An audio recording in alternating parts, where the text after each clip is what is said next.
afternoon. Joining me today are Maryland's First Lady, my wife Yumi, and former U.S. Attorney for Maryland, Robert Hur.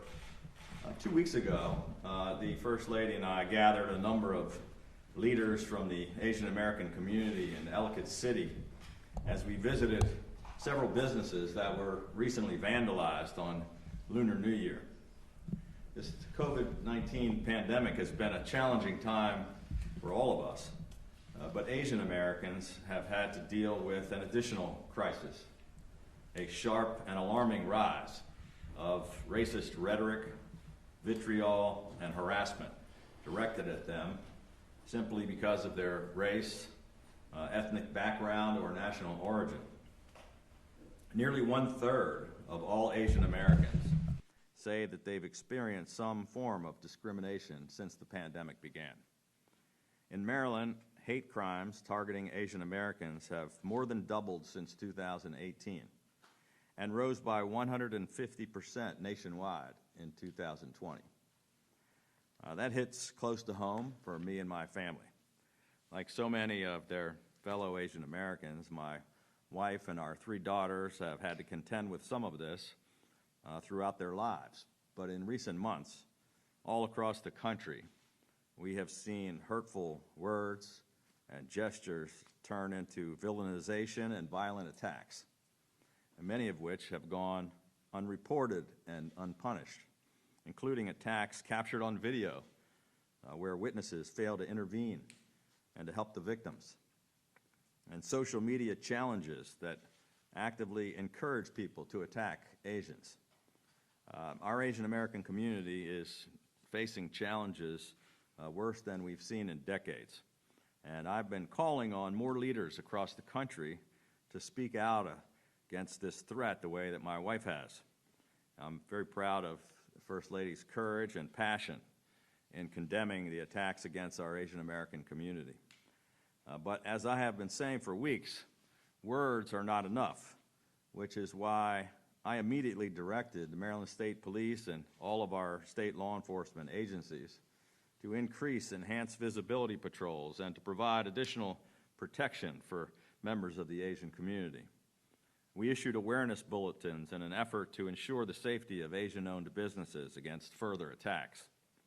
And we've been encouraging anyone who is a victim or has witnessed a hate crime to please come forward. All incidents can be reported by calling Maryland's Hate Crimes Hotline at 1-866-481-8361. We've also been pushing law enforcement and prosecutors at every level of government to vigorously investigate all hate crime allegations and to prosecute them to the fullest extent of the law.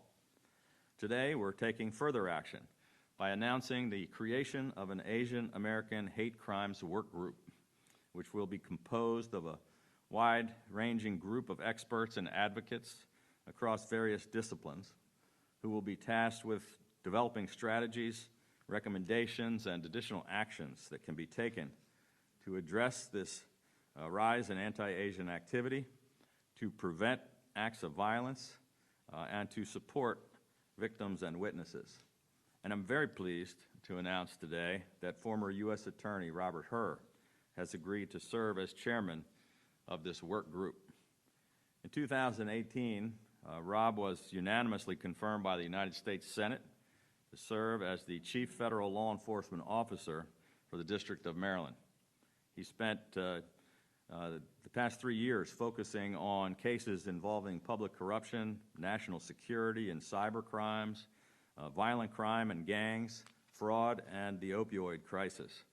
Our administration had the opportunity to work very closely with him on a number of important initiatives and to work with him on trying to address violent crime and gun crimes in Baltimore City. Worked with him in providing funding so that they could hire additional prosecutors to investigate and prosecute federal firearms cases in federal court. Rob was widely credited with increasing diversity within the U.S. Attorney's Office and for strengthening relationships with law enforcement and other partners at the local, state, and federal levels. Prior to serving as U.S. Attorney, Rob was the Principal Associate Deputy Attorney General with the U.S. Department of Justice, where he assisted with oversight of all components of the department. He also served as an assistant U.S. attorney in the District of Maryland, where he prosecuted crimes including gang violence, firearms offenses, narcotics trafficking. And prior to that, he began his legal career as a law clerk for Supreme Court Justice William Rehnquist. Rob is a strong advocate for justice and for the Asian American community. And I want to thank him for all of his many years of service to the state and to the nation. We very much appreciate his willingness to share his significant expertise, knowledge, and leadership by spearheading this important effort. So at this time, I'd like to invite Rob to come up and say some remarks. Thank you.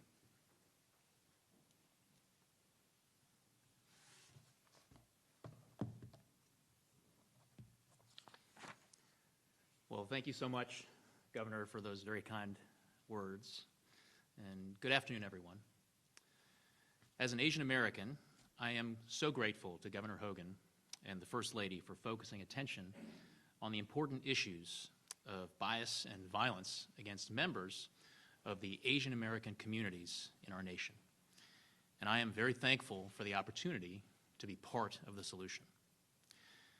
Conversations about subjects like race and racism can be extraordinarily awkward and difficult. But awkward and difficult and honest conversations are the only way to solve big and painful problems in our society. I love this country and all the promise that it holds for everyone. And that's why it was such a privilege for me to serve as United States Attorney and work to make our state safer and more just for all Marylanders. There is much in our country's history that we can and should be proud of. There are also many shameful and painful episodes in our nation's history in which people have been persecuted on the basis of what they look like, whom they love, or the faith they practice. And those shameful episodes include the recent and growing number of instances of bias-motivated crimes committed against Asian Americans and Pacific Islanders. Now, the rise in hate-based incidents and crimes against Asian Americans is particularly painful to me, as I have dedicated much of my career to the service of our country. And I am now concerned for my parents' safety and the safety of other members of my family on the basis of their physical appearance. And that is a fear that no one should have to have. That's how I felt as a member of law enforcement, as United States Attorney, and that's how I continue to feel as an American. Thank you. I look forward to doing the work that the Governor has asked me to take on. With that, I'll invite the Governor back. Thank you very much, Rob. With that, we'd be happy to take some questions. Could you elaborate a little bit on what the work group and the task force, what kinds of activities will be involved in? Maybe I'll let Rob take that. So I'd be happy to address that. What the Governor has in mind, and that I am looking forward to undertaking, is an effort to solicit as many opinions and viewpoints as perspectives on this issue as possible. So we're in process of determining who is going to be on this particular work group, but we're eager to solicit a diverse array of viewpoints. And honestly, I view the task at hand to be thoughtful and invite input. I know that there are many people in the state who have expressed really relief to the Governor and the First Lady in their travels around the state recently talking about this issue. Many people have suffered incidents of hate-based discrimination and violence, and those incidents go underreported. So we want to learn more about that. We want to hear views and perspectives. And in the end, I know the Governor is eager for us to develop a set of recommendations. As he said, it's one thing to raise awareness and to speak out about the issue. It is quite another, and he's eager to receive recommendations for action about what he and other government officials can do to address this problem. Senator, Yes, sir. is there,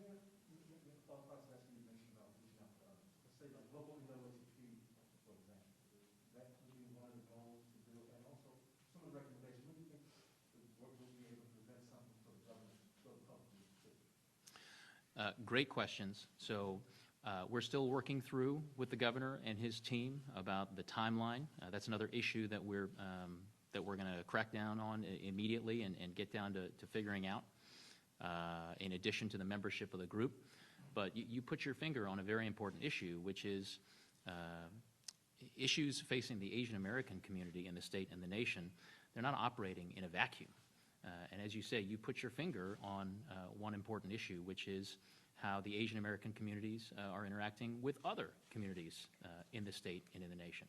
So that's certainly something that we're going to be mindful of. And again, we want to have thoughtful, candid, potentially awkward discussions about that subject, but that's certainly part of the deliberation that we're planning on engaging in. Madam First Lady, could you, I don't know if you know the answer, but can you talk about sort of what have the conversations been like with your family in this past few months since what's happened in Georgia and other areas?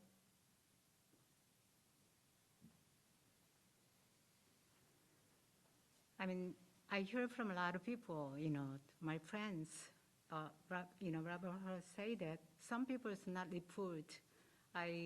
Not only Korean Americans, Chinese American, and other Filipino American, lots of, well, same as me, first generation, they didn't report long time, they not used to report to this thing is, but it's a long history about that. So we try to now, we are same idea. Well, we have to show, this problem is we're gonna future, we don't have give the next generation, we don't want to do that. Then also our grandkid generation, same. They are born here, they're third generation, even though some, fourth generation, so same as all Americans, so. Thank you. We have had these conversations a lot in our family. Our 3 daughters are very concerned about our 4 grandkids, and we've had long conversations. We had a family Zoom with everybody where they were just pouring out, telling all the stories of all the things that happened to them throughout their lives. Our youngest daughter, her best friend's mother was attacked at a gas station, and she was afraid to come visit us with our grandchild, with our granddaughter. And our middle daughter, had a friend that was somebody she went to law school with here that was getting on a plane at BWI as people were making racial slurs at her in front of her kids, talking about the China virus. I mentioned before the First Lady's assistant, who doesn't want to run anymore in Howard County because a car pulled over, scared her to death, cut her off, and started screaming racist slurs at her. Her mother had a similar experience at the grocery store. I mean, these are conversations our daughters saying, much like the former U.S. attorney said, he was worried about his parents, and our kids are worried about their mom. These are conversations that not everybody, I think not everyone was aware of, the kinds of feeling. And Rob touched on it when my wife and I were in Ellicott City visiting the businesses. Like 10 people came up to me and were pouring out their stories of the pretty violent things that were happening to them. One woman that owned one of the restaurants said she was attacked in the front parking lot, and that all of her workers no longer go out the back door, that they all have to leave together because they're afraid. We had somebody else tell us a story about their home being vandalized repeatedly. And many of these people didn't report crimes. They just felt like they could open up finally. But these, a lot of times, first-generation immigrants, and they weren't sure anybody was going to do anything, and they weren't sure that, how to go about reporting, or they just kind of kept it to themselves. And some of it is a cultural, our kids talk about how they were raised not to try to assimilate and to not make waves and just work hard and don't speak out. And so we're seeing younger people that are having the courage to speak up, and we're hoping that some of these other folks will come forward. And we're hoping that a lot of those people will be able to talk with Rob and his team as they're putting this together. Governor, based on what you just said and the stories that you've heard as you've gone around Howard County, for example, what kinds of recommendations, what kinds Well, you know, we talked about some of the actions we've already taken with respect to all 5 state police agencies and sending out bulletins, working in conjunction with all of our local county police and sheriff's departments, and in coordination with the state police and others. We're going to get input from prosecutors here in the state. Obviously, Rob's experience at the federal level, his knowledge of hate crimes in the Justice Department. And we haven't said, here's what we want you to come up with. We're giving him free rein to help put together a really great group of folks. I'm not one for, you know, work groups or commissions or committees or task forces that don't do anything. So I have a predilection for action, like we did with the Equity Task Force, you know, headed up by General Burkhead. They're taking action every single day. They're not just getting input. They are getting input from the community, but then they're acting on it immediately. So I'm hopeful that we can find some recommendations from this group that we can act on right away that can make a difference. Can you get in a little bit to the vaccines, the Johnson & Johnson, we're seeing a reduction Yes. nationwide. Is there some plan as far as making up the loss that you're going to be seeing next week of the Johnson & Johnson with maybe some of the other vaccines? Yes, we've got a little more clarity on that, not a whole lot, but I can probably share a few more details. We've had a number of conversations just today with White House officials, and we're back and forth with our team trying to sort of figure out what happened and how we're going to fix it. We have been notified, this is the bad news part, that the reduction, we saw a reduction of about 80,000 doses of Johnson & Johnson in this coming week. That's going to continue likely for another couple of weeks. So at that same pace of reduction, it would be nearly 250,000 fewer doses of vaccines. The good news is that we did 82,000 shots yesterday. We have the ability to do 100,000 or more as soon as they get us those vaccines. All of our 3,000 points of distribution are really cranking them out, and people are excited to get these vaccines. 78% of the entire population over 65 has gotten a vaccine, and nearly 50% of everybody over 18 has gotten a vaccine, 48%. We're making great headway. We've built this incredible infrastructure that can handle way more vaccines. The last thing we wanted to hear about was we're getting less vaccines. You know, we were hoping to continue to ramp up as they had been promising. They do believe that they're going to get it fixed, and they've committed that we will still, by the end of May, get the doses that they were anticipating, but it's going to be more later in May rather than April. So we were hoping to, you know, with the infrastructure we built, to be able to finish a huge chunk of this in April and May, and now it's going to be a little slower in April than we can handle, or that we were prepared for, or that they've been leading us to believe. Hopefully they'll be able to catch up in May. My understanding, I don't have a lot of clarity on this, but because they haven't been that forthcoming, and I think they're sort of trying to figure out what happened. I think there are millions of Johnson & Johnson doses that are at the Emergent Biosolutions facility that are good, that can be used, because of the whatever the screw-up was on the other batch, that they have to get an EUA to approve that facility. And I don't know how long that's going to take, but the good news is when they do that, if FDA issues an EUA for that facility, then they potentially will have millions of doses to ship out almost immediately. And we're very close on a couple of others, including Novavax, the Maryland company that is very close to submitting their phase 3 trial information, and there's talk that that's possible to happen also somewhere around that end of April, beginning of May timeframe. Governor, you had heard a couple of weeks ago when you visited Emergent Biosolutions about, you know, how great they were. You had touted them yourself. They're a Maryland company. Yeah. They were doing great things. This was going to be the shot in the arm that America needed. How upset are you, disgusted perhaps, with this mess up and slowing this all down? Well, it's very frustrating. You know, we still don't really know how it happened. We haven't gotten a lot of detail, but obviously it's a huge problem. The other thing we're concerned about is that ever since it first came, now there's stories that the federal government was aware of these problems for months but didn't tell anybody. They were telling us as late as multiple times last week. Everybody at the White House, Dr. Fauci, everybody in the supply chain saying there's going to be no disruption. And then all of a sudden they go, oops, you're going to be 250,000 short for the next 3 weeks. So it's very frustrating. I know everybody's trying to do their best to fix the problem. I still don't know what the problem was. But, hopefully they'll get it fixed, and hopefully they'll be able to start shipping out of that facility, and hopefully we'll get our other Maryland company with the new vaccine, which will be cranking things out even faster. Governor Hogan, last night, some members of the Baltimore City Council blamed you specifically as governor for the shortcomings that we're seeing in the city's schools, and they continue to say that they are underfunded and point to Hogan. What do you think is the reason behind this? I think it's just all pure politics. Look, we've record funded the Baltimore City Schools 7 years in a row. We invested more than the legislative formulas called for. They're the fifth highest funded school system in America. We record funded them again in this budget. And we have no control whatsoever over the Baltimore schools other than providing almost all the money. Baltimore City Council, the average jurisdiction invests about 50% of their entire budget into education.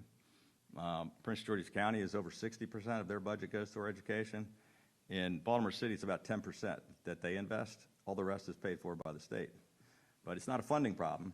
It's a leadership problem. And it's failures at the city council, at the school superintendent, and the Board of Education. And so I don't have much more to say other than, it would be easy to criticize somebody that has nothing to do with it, but I think they ought to look closer to home to find out where the problem lies. Governor, based on the information that you're getting from the federal government, and the fact that they've repeatedly sort of told you would get one thing and then walked it back, and it appears they may have known about Johnson & Johnson, what's your level of confidence in the information that you're getting at any given moment from federal officials as you're planning? Well, look, let me just say that, I'm not trying to be critical. I'm simply explaining what happened. I'll give the White House team credit. The head of the coronavirus task force, Jeff Zients, called me on Easter Sunday to talk about how to work together on problems, to give us a heads up on things that were happening. We have meetings every week with our staff, with all the governors. So, but I think it just caught them all by surprise, and I'm not sure internally they even know the answers to what the problem is. So I'm just going to give them the benefit of the doubt that it's going to get fixed. I know they're all working hard on it. It's going to take longer than we had hoped. We had thought it was going to get fixed a week later, but now it's like at least 3 weeks later. But they're trying. This is the largest peacetime undertaking in our nation's history. The fact that we've done 3.25 million vaccines in Maryland. We're tied for second in the country on our equity efforts. We're third in the country on the rate of vaccinations. It wouldn't happen without this federal, state, and local partnership. But there's no question there's been some issues and problems. It's not the only issue we're having. That we've been working for months to try to fix a data problem, which I don't know if we really talked about much, but it's important because there's been a lot of breathless coverage about where Maryland ranked on our percentage of doses utilized. The numbers are completely wrong, and it's a mistake by the federal government. I think we mentioned this about a month and a half ago, but people continue to report it. The federal government admitted that it's an issue on their end, but they just haven't been able to fix it. So we've been administering the doses that we're in charge of at more than 100%, which would put us at number one in the country, I would imagine. 112%, 128%. We're getting 5 or 6 doses out of a vial, extra doses. All the ones we get, we're utilizing. But they're allocating hundreds of thousands of doses to us that don't ever come to us, that go to 5 federal agencies. And they're administering them at about 44%. So that 44% drags our numbers down from 100 down to about 70. And we're trying to get them to fix that problem. But we're leading in almost every single category: the total number of shots, the percentage of shots, the percentage of different groups vaccinated or having gotten one shot. The one we're missing is they're saying, one CDC chart keeps saying that we have a bunch of doses that we actually don't have. They're sitting at the Department of Defense, at NIH, at Walter Reed, and we have no knowledge of them or when they're going to use them or why they have such a stockpile. But it has nothing to do with us. So there's communication problems and issues and glitches that have to be fixed, but we're working with them almost every day to try to fix all that. Last question. This hopefully temporary slowdown in vaccine deliveries comes as at least a couple of the metrics in the state on COVID spread are ticking up again, cases and hospitalizations. There's some Yeah. alarming variants. Is there a threshold if that can't be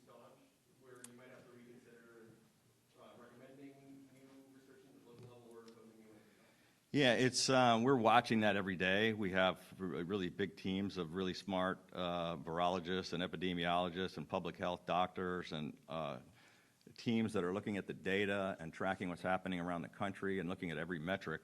We are concerned about the variants. You know, we're sequencing variants at the highest level of any state in the country.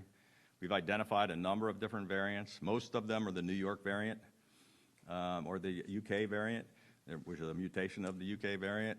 Some are, a smaller number is South African or Brazilian. But we're concerned. If you look at a map, all of the states to the north of us are in the red zone. We are not. We're still holding the line as the, right, it's at the, you know, the Mason-Dixon line. We're holding them off, but it's coming. And if you look in Maryland, the 3 hot counties are the ones that border Pennsylvania. I mean, it's like, you know, Pennsylvania is completely lit up in every county. And you look at Baltimore County, Baltimore City, where we have our highest numbers. It's coming, right? So we are in a race between variants and vaccines. And, you know, that's why we did 82,000 shots yesterday. It's why we signed up 100,000 people on our Mass Vax website yesterday. And we've done 650,000. It's why this week I opened up 2 more Mass Vax sites, and I'm opening 2 more next week. And we're going to keep, you know, there are thousands of people working around the clock to do millions of vaccines. And at the same time, those the variants are spreading. Most of it is being traced to, you know, it's popping up in regions as it has throughout this crisis. It goes from one part of the country to the other. Now the entire Northeast is lit up, and we're the only ones who aren't. So we don't have a magic wall that's going to keep it out. But we can try to beat it by getting everybody vaccinated. And that's what we're going to focus on. Thank you.